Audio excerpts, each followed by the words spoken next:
Hi all, welcome back to the channel and our kayaking adventures. On last week's video, we climbed the 219 steps of the St. Augustine Lighthouse. In this video, we explore Florida's intercoastal waterway along St. Augustine, explore the St. Augustine area by kayak, and get a close glimpse of the lighthouse by water. Join us on this adventure to see what the Matanzas River and St. Augustine Inlet have to offer.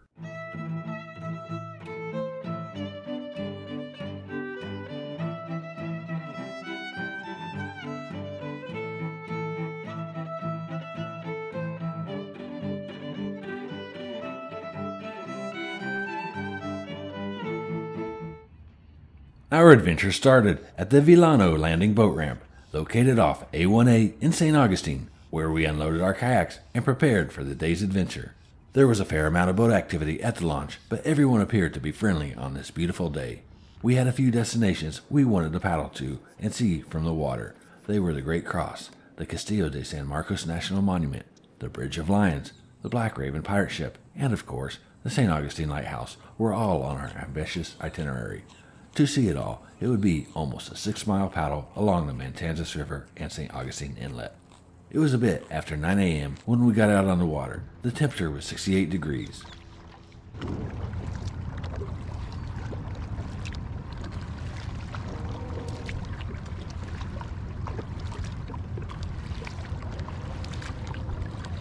Leaving the boat ramp, we took a right through the grassy marsh and oyster beds. We were very careful not to run up on shallow water to prevent destroying the oyster beds and scratching up our kayaks.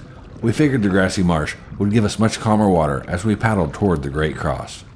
Towering at 208 feet, the Great Cross is certainly easy to see, and we pointed our kayaks toward it. We weren't going to get lost using this as a navigational landmark.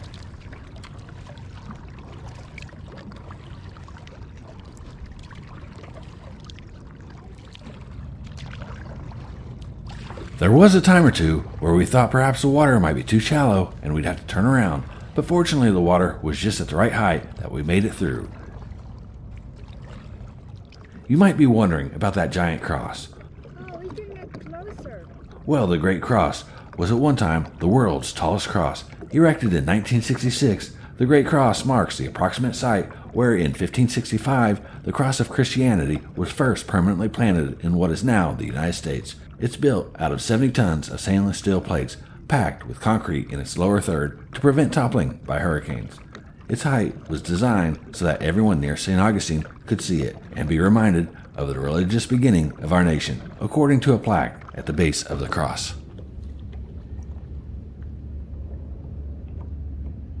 Seeing the cross by water is certainly a different perspective than those who view it on land. We had no placards to read to give us context of its history. I only learned more about the cross while editing this video.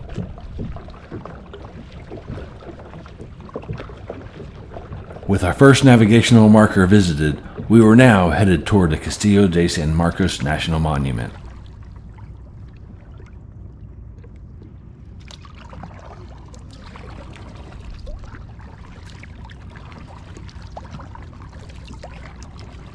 With all the boat docks, I was surprised how shallow the water was when paddling the marsh toward the open water of the Matanzas River. After a few navigational errors, we did find the right path.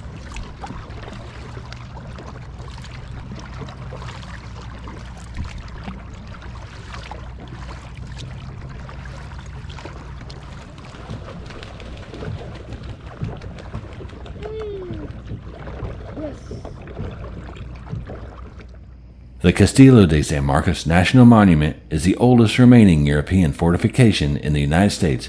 Built by the Spanish to defend Florida and the Atlantic trade route, the El Castillo dates back to 1672 and is a fine example of military architecture from the Spanish Empire. It served as a prison for a short time and was declared a national monument in 1924. We did not get to see this impressive fort by land during our visit, but this will at least give us another reason to revisit St. Augustine in the future. After our unique visit to the fort, it was time to paddle further south past the Bridge of Lions and hopefully find the Black Raven pirate ship. If there is this much to see while just on the water, imagine all the fascinating places to visit while you are on land in St. Augustine.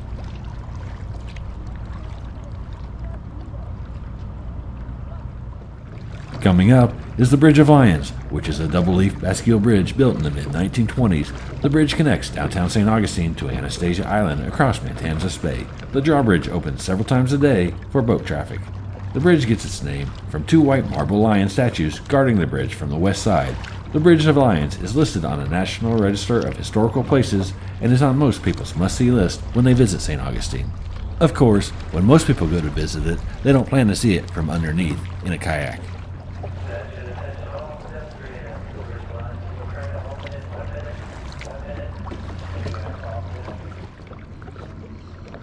This is it? Next, we paddle over to see the Black Raven pirate ship, which on their website for this boat tour claims that no other attraction can live up to this exhilarating and unique pirate adventure. While we weren't there for the boat tour, we certainly thought it was something unique enough to warrant us to get a view of from our kayaks.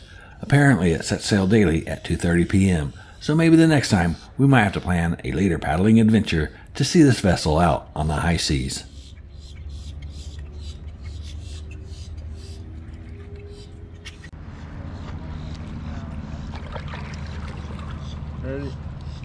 If you're looking to see this ship firsthand, check out Black Raven Adventures. It hosts the only live and interactive pirate cruises in St. Augustine. The next destination that we were to paddle near on our itinerary was the St. Augustine Lighthouse. If you watched last week's video, we toured the inside. If you hadn't seen that one, be sure to watch it after this video ends. And while I'm thinking about it, if you're enjoying this video right now, click on that like button. But anyway, crossing the Matanzas River, we were very careful since there's quite a bit of boat traffic that uses this river since it is part of Florida's intercoastal waterway.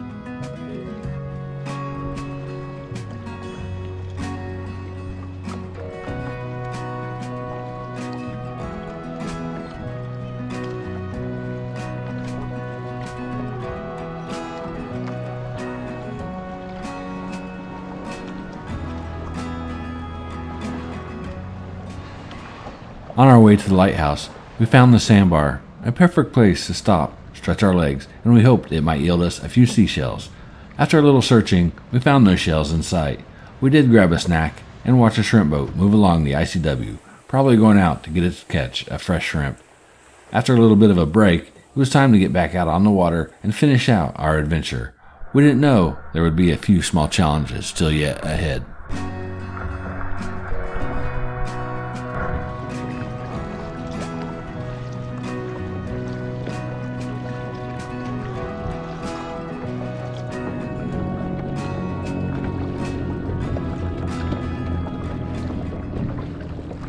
So we're in shallow water right now and got a lot of boat weight coming at us. Looks like a mini ocean. Water's not even a paddle deep. So that's probably what, 18 inches, foot and a half. We do have a lighthouse ahead of us. It's not even low tide yet, so this water is going to get very, very shallow.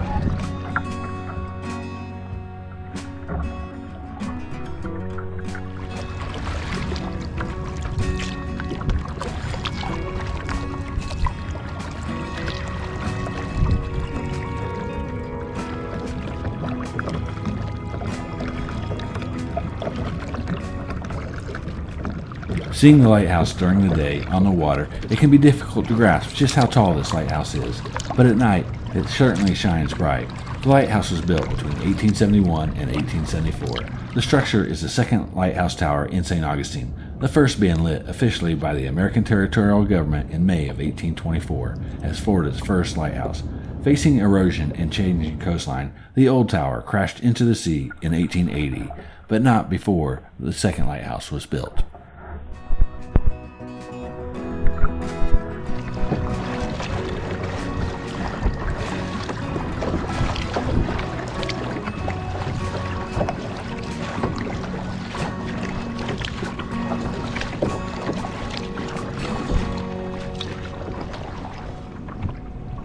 Uh-oh.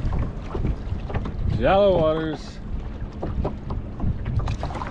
Heading back toward the boat ramp, we found ourselves kayaking through some shallow water. After bottoming out a few times, had to go ahead and wade through the ankle-deep water, dragging my kayak behind me.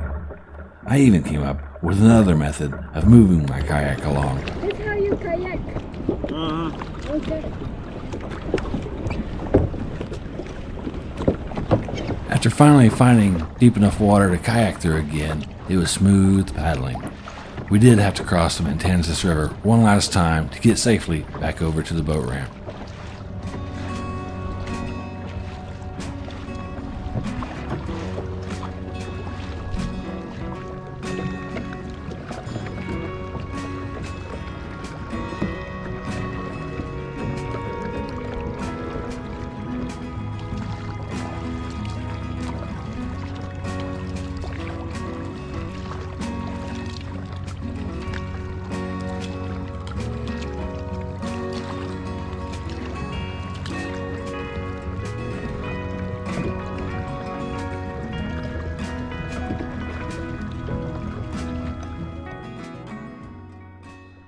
As we reach the end of this adventure, there's quite a bit that we took in. St. Augustine has quite a lot to offer, not just by sightseeing from the water as we did on our kayaks, but the rich, historical town has many places landlocked that our kayaks just couldn't get to. I certainly know that this is only the first of many trips that we will take to St. Augustine, and I hope that you will come along on our next adventure. Thank you for watching this video. I hope you enjoyed our tour from the water. If so, remember once again to click that like button. If you're new to this channel or have not yet subscribed, consider subscribing. It lets us know that we are creating good content.